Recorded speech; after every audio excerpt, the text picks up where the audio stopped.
You're listening to Turi Writer's She Said What podcast. I'm Turi, along with Marcy Persky. In this installment, Marcy's car gives advice, and I have some advice I give myself, which I would rather not. Also, what to do when your neighborhood is on fire on purpose. Hello. So you're exhausted. Oh, yes. All right then. You want to elaborate on that? I got a text from you going, "We can record, but I'm exhausted."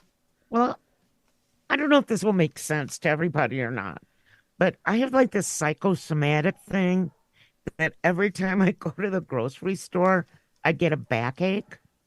From carrying groceries as a younger woman, or Who carries groceries? I can't use a cart. I don't know. I lugged a 40-pound bag of dog food across the street and up 2 flights of stairs. So I don't know. Is dog food a grocery? I don't know. Yes, it is. Okay. So every time I go to the store, I get the psychosomatic backache. Day before yesterday, I twisted trying to grab my water bottle as it flew off the counter For a change. onto the floor Yeah. and really hurt my back. So now you have a real backache. That's something to celebrate. You should go grocery At shopping. the grocery store, I did. I have like a double backache now. To make it even worse, I'm getting on the highway exit with the whole back of my car full of groceries, baby stroller, 40 pounds of dog food, 20 pounds of cat food. I mean, like the back of the car was just packed, right?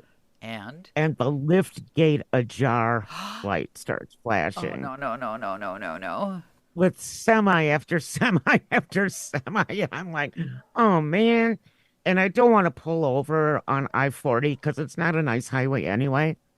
But then if you look all along the side where you can pull over, there's glass like everywhere. I thought you were going to tell me So- that all along the side of Highway 40 now are your groceries, your water bottle, and your 40 pounds of dog food. Thank goodness it's not. But I'm looking and I'm kind of freaking out. And I don't want to slow down. I want to stay with traffic because there's so many semis going too fast anyway. And I've got off on another on-ramp, if that makes sense, and parked in that big triangle spot where I should have been getting off the highway. Oh, yeah. Actually, Yeah. you confused me at first because you said you got on at the exit, and now you're saying you get off at the entrance. But I understand. Right. I got off at the entrance, but I didn't really get off. The scariest thing right now is that I actually understand what you are saying. But yes, lift gate open is my second worst nightmare. First worst would be being hit by something. Yeah, that would not be good. And I think I've told you that, like, my car has told me before that I need to stop for coffee. Have I ever told you that? No, you didn't tell me that. This car. I was driving with Eve on a really windy day, and the new car, the Ford Edge, all of a sudden it's got like this big screen on it, right? Where all I know how to do on it is turn the radio station channel. But it does a lot of stuff. And all of a sudden the car was blowing, and all of a sudden it started flashing this cup of coffee. What? I'm like, what? And it said, time to pull over. So I don't know. I thought I was drunk or tired. And I'm like, no, it's 60-mile-an-hour winds. Oh, it was making the car like weave a Yeah. little bit. Yeah, so the car thought that I needed coffee. Oh, that's good. That's a Isn't good that a one. good one? Yeah, that's really the nanny state, some people would say. It's the nanny car. Wow. Have you ever had it happen that let me back up. You have words to live by, like certain things when they happen, you think to yourself, oh, this is what I always say about that because it happens all the time, right? Right. I have a slogan for radio work, and I think I put it in my girlfriend Valerie's book under my 10 rules for broadcasters. Not everyone who has done something interesting is interesting. Oh, you can say that again about 150,000 more times. I know you're thinking of Ozzy Osbourne right now. I'm thinking of Ozzy. I'm thinking of Greg Allman. I'm thinking about a lot of people. Right. Well, in this case, in one show, I got the thing and then the reverse of the thing. We have a cicada groundswell, literally, here. Like the ground I is know you swelling do. with cicadas. And there are 17-year ones and another kind of 17-year one and some 7-year ones and the every year ones. And I had to find out why everybody was putting these stupid looking nets all over their trees. The whole city looks like it's living under a cheesy wedding dress or a bad quinceanera outfit. City of Chicago, and for all I know, the suburbs is draped in blue and white and pink netting, and people are telling each other where to buy it or that they have some extra. Well, it doesn't do anything, does it? Well, if your tree is itsy bitsy. But I wanted to have a bug expert Yeah. on, and I was worried a little bit because, bug experts can be a lot of fun. And I know some who are, and we had a guy on to talk about the spongy moth, formerly politically incorrectly known as the gypsy moth. And Right. he was great. And he's working in your home state of Michigan, by the way. But I'm always worried when you have one of these people who works deep, deep, deep in the details of something. But this group of entomologists, which always makes me think of the cookies, Not me, but now I will. Thank you. yeah, anyone who doesn't live in the Entenmann's cookie distribution zone, it's the name of a cookie. But the entomologists or the Entenmann'sologists had put out a little video, which I recommend to everybody, where two bug experts reenacted the life of the cicada. Is absolutely charming. They're crawling up a tree. They're sawing a little hole. They're putting a bunch of eggs in the little thing they saw. It's adorable. They have a little cicada costume. So cute. And she was great. And so there's the rule. Like, not sometimes people who seem to do things that on the surface may not be interesting are actually really interesting. And then there was somebody who had done something really, really interesting. I No, couldn't get off the phone yes. fast enough. No. So Yes. it No. happens. And that's when you think, oh yeah, there's a reason why I have that rule.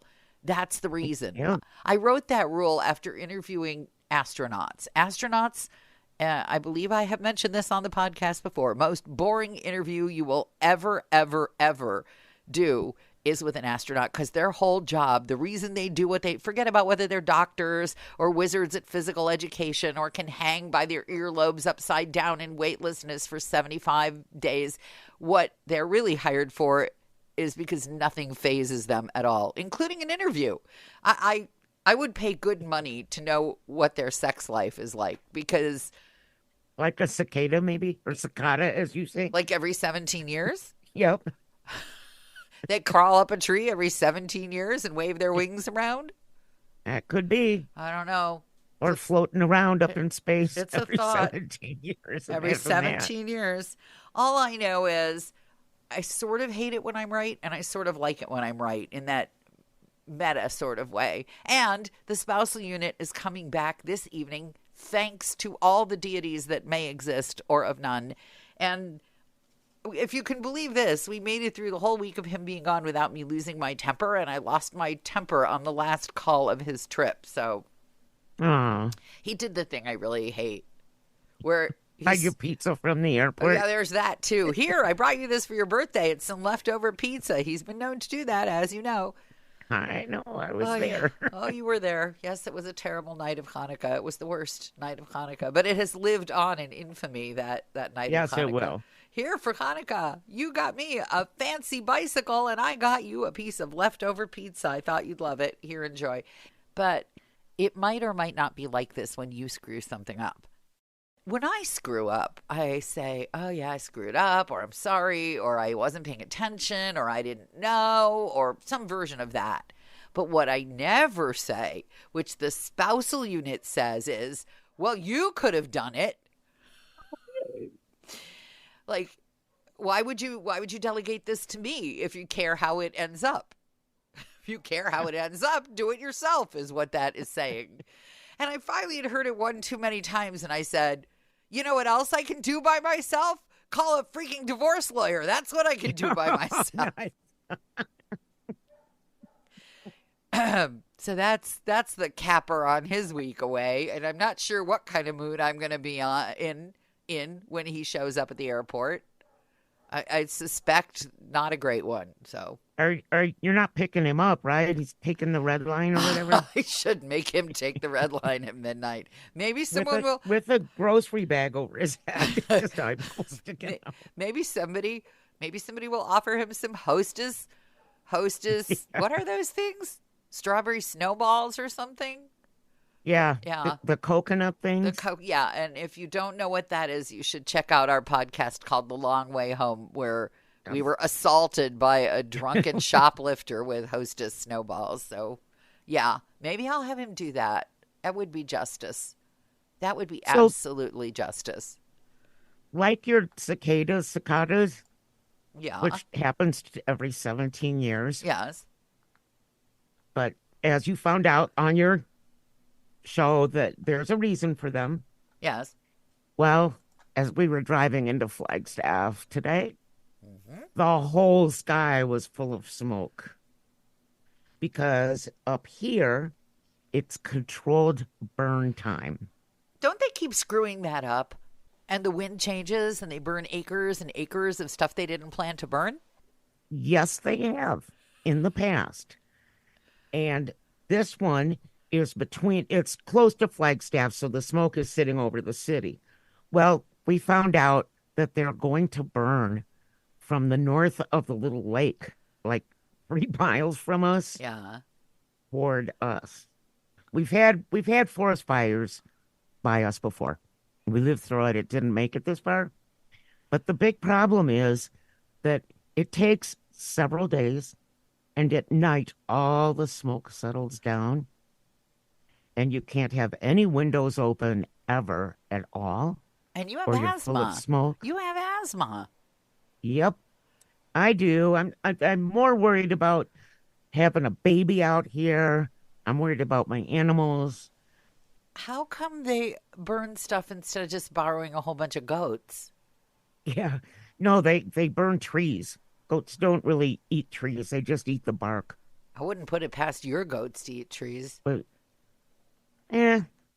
they actually have killed most of them now that I'm looking out of the window. Oh, great. Because I think once they eat the bark, that's like skinning somebody alive. Oh, that's lovely. There's a lovely thought.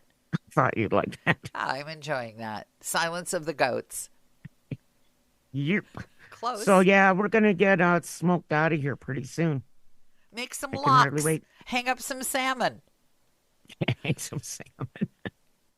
If nature gives you lemons, you make lemonade. If nature gives you a controlled burn, make locks.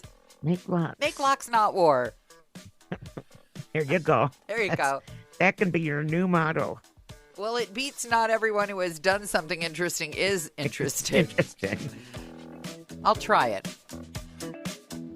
Thanks for listening to the Turi Writers She Said What podcast. Since you've made it to the end, you might want to know that my book, She Said What? A Life on the Air, is not only available in print, but now also in complete audiobook form, narrated by me and available on Audible.